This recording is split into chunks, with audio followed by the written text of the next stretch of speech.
नमस्कार, मी ॲडव्होकेट राणी सोनवणे। आज जागतिक पुरुष दिन आहे। जागतिक पुरुष दिनानिमित्त सर्व पुरुषांना खूप खूप शुभेच्छा।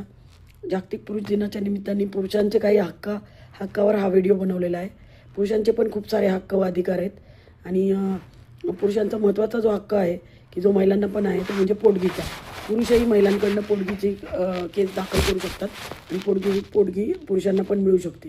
हिंदू मॅरेज ॲक्टमध्ये जसं 24 प्रमाणे महिला पुरुषांविरुद्ध करू शकतात, तसेच पुरुषही महिलांविरुद्ध पोटगीची केस करू शकतात। फक्त ते जेव्हा ते कमवत नसतील तेव्हाच, आणि त्या केसमध्ये महिला पण कमवती असली पाहिजे। महिला जर कमवती नसेल तर नाही मग पोटगीचं। दुसरं म्हणजे की समजा तुमच्या बायकोने किंवा कोणत्या महिलेने तुमच्याविरुद्ध खोट्या तक्रारी दाखल केल्या असतील, तर तुम्ही त्या खोट्या तक्रारी दाखल केल्या म्हणून इंडियन पिनल कोड जुना किंवा आता BNS प्रमाणे केस दाखल करू शकता की खोट्या केसेस दाखल केल्यात म्हणून। नुकसान भरपाईची डिफेमेशनची पण केस, आबरू नुकसानीची पण केस तुम्ही दाखल करू शकता महिलांविरुद्ध। आणि दुसरं म्हणजे की बऱ्याचदा ताबा जो असतो मुलांचा पत्नीकडे असतो आणि पत्नी बऱ्याचदा मुलांना भेटू देत नाही, तर मुलांना भेटण्याचा अधिकारही पतीला आहे।